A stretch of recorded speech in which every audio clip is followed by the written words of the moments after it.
Pemirsa, kenaikan kasus COVID-19 di Singapura melonjak dalam 2 pekan terakhir. Puncak gelombang baru COVID-19 di Singapura diprediksi terjadi pada Juni 2024 mendatang.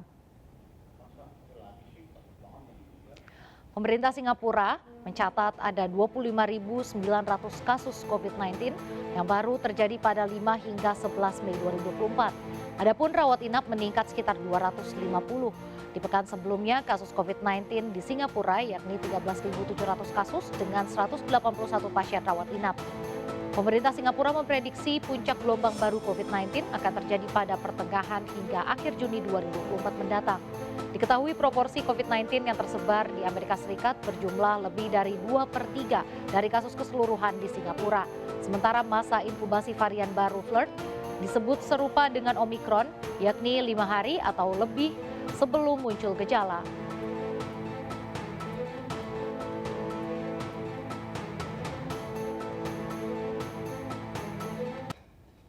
Salah satu calon haji asal Lombok, Nusa Tenggara Barat, tiba-tiba enggan naik ke pesawat yang akan membawanya ke Tanah Suci. Sementara di Tangerang, Banten, 5 calon haji gagal berangkat ke Tanah Suci dengan berbagai alasan.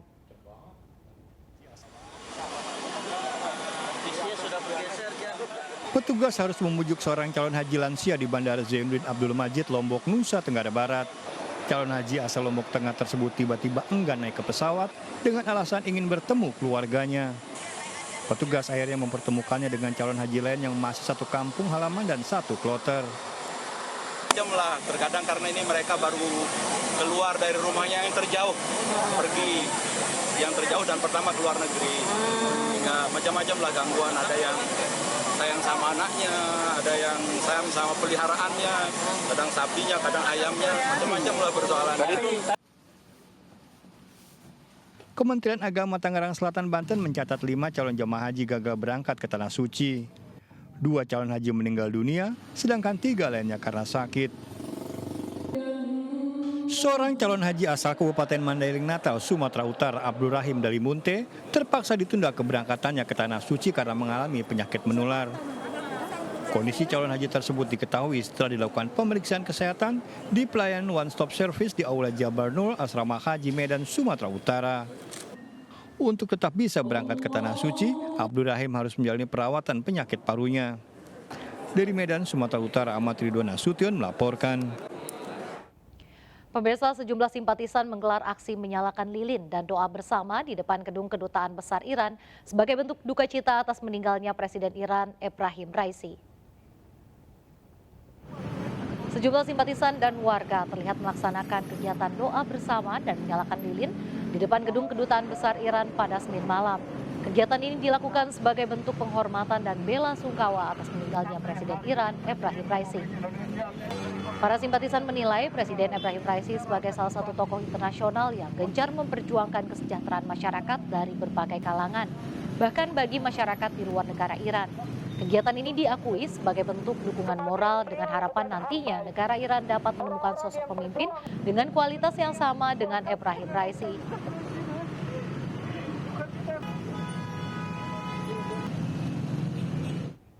Dipicu oleh provokasi, 2 kelompok remaja terlibat tawuran di Jalan Otista Raya Jatinegara, Jakarta Timur. Selengkapnya sesaat lagi, tetaplah bersama kami.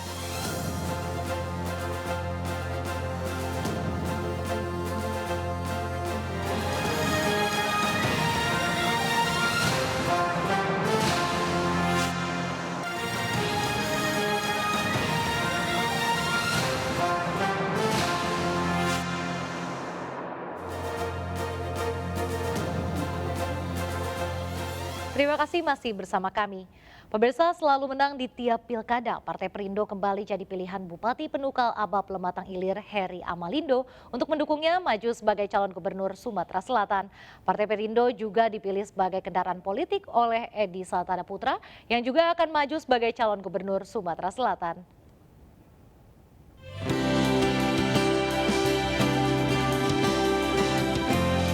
Heri Amalindo, Bupati Penukal Abab Lematang Ilir, mendaftarkan diri sebagai bakal calon gubernur Sumatera Selatan ke Partai Perindo. 2 kali sukses maju sebagai Bupati Pali atas dukungan Partai Perindo. Heri Amalindo berharap Partai Perindo kembali mendukungnya di Pilkada serentak 2024. Pendidikan dan kesehatan gratis serta menjadikan Sumatera Selatan sebagai sentra ekonomi akan menjadi program yang akan dijalankan sebagai gubernur. Silaturahmi antar partai politik sehingga Sumatera Selatan ini bisa kondusif, bisa bersatu dan bisa baik. Jadi konstelasi untuk maju Sumatera Selatan itu kita semua harus kondusif. Insya Allah berkas-berkas ini segera kami sampaikan ke DPP, oleh karena DPP lah yang menentukan nanti kemana dukungan Partai Perindo untuk calon gubernur yang akan datang. Partai Perindo juga dipilih oleh Bacagub Sumsel Edi Santana. Politisi PDIP ini yakin dengan dukungan Partai Perindo dapat mewujudkan visi misinya untuk membangun Sumsel yang lebih baik. Dan juga langsung diusung dari Partai Perindo untuk menjadi calon gubernur Provinsi Sumatera Selatan. Harapan supaya lebih majulah provinsi ini. Partai Perindo membuka peluang bagi setiap tokoh di daerah untuk maju sebagai calon kepala daerah di seluruh Indonesia untuk mewujudkan visi misi menuju Indonesia sejahtera. Dari Palembang, Sumatera Selatan, Ahmad Saiful, iNews melaporkan. Peningkatan dan pemerataan pendidikan menuju Indonesia Emas 2045 menjadi harapan pemuda Perindo dalam diskusi publik bertajuk Spirit of Indonesia 2024. Dalam diskusi ini, sejumlah isu terkait tantangan menuju Indonesia Emas 2045 juga dibahas guna mencari solusi.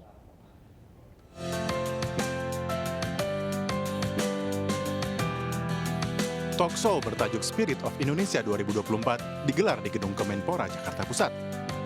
Talkshow yang diselenggarakan oleh Forum Diskusi Muda dan Pemimpin Muda Nusantara ini mengangkat sejumlah isu terkait tantangan generasi muda menuju Indonesia Emas 2045 seperti isu pendidikan, digitalisasi, hingga entrepreneurship. Pemuda Perindo yang hadir dalam diskusi ini meminta pemerintah untuk memperhatikan peningkatan dan pemerataan pendidikan sebagai persiapan menuju Indonesia Emas.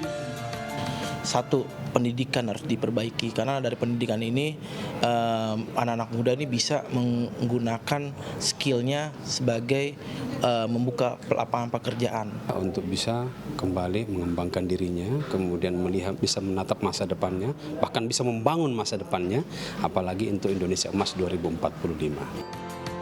Diskusi ini juga diharapkan dapat memotivasi para pemuda untuk terus berkarya dan mandiri dalam mengisi pembangunan. Kita berharap bahwa talkshow ini bisa meningkatkan kemandirian, meningkatkan kewirausahaan, entrepreneurship di kalangan pemuda.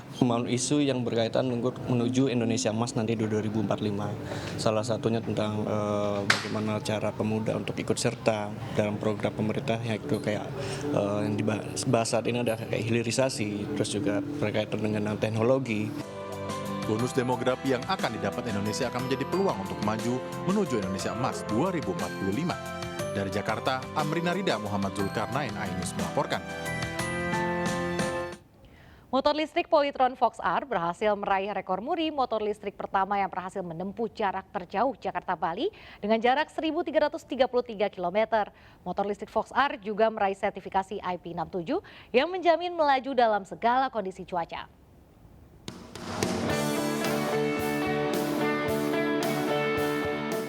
Setelah resmi diluncurkan 2 tahun lalu, motor listrik Polytron Fox R masih menjadi pilihan menarik bagi para pengendara, terlebih bagi yang menginginkan kombinasi antara kinerja handal dan mobilitas ramah lingkungan.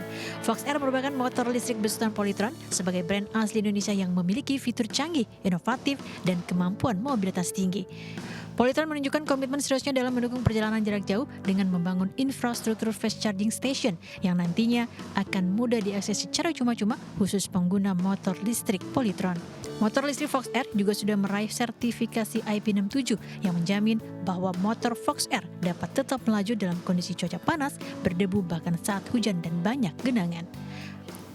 Perlindungan terhadap suku cadang atau kemampuan ketahanan terhadap suku cadang kita. 6 itu artinya terhadap debu atau partikel keras, 7 itu terhadap cairan atau air. Nah, kita sudah lulus dan mendapatkan sertifikasi dari Sukovindo. Motor ini juga bisa menjadi pilihan yang praktis untuk touring dan perjalanan jarak jauh. Tak hanya itu, motor listrik Fox R meraih rekor muri sebagai motor listrik pertama yang berhasil menempuh jarak terjauh, yakni Jakarta-Bali dengan jarak 1.333 km. di mana dua influencer Jody Motovlog dan Mario Irot mengambil start dari Jakarta pada 12 Mei dan finish di Bali pada tanggal 18 2024. Performance motor Fox R ini sendiri ternyata sangat ergonomik untuk dipakai jarak jauh karena posisi dek yang lapang membuat kaki pengendara lega, termasuk riding position yang lebih ergonomik membuat perjalanan jauh jadi nggak pegel-pegel, apalagi joknya yang lumayan lebar membantu rider lebih rileks untuk bawa motor tersebut. Dengan catatan rekor muri ini serta kecanggihan yang dimiliki, diharapkan dapat menginspirasi banyak orang untuk beralih menggunakan kendaraan listrik. Dari Bandung, Bali, Dewa Partika, iNews melaporkan. Pemirsa, Anda juga dapat memenuhi kebutuhan berbagai informasi pilihan terkini dan akurat, baik dari daerah, nasional maupun internasional melalui portal sindonews.com. Kami akhiri jumpa kita pagi ini. Saya Raisa Nadia, selamat beraktivitas, tetap semangat dan sampai jumpa.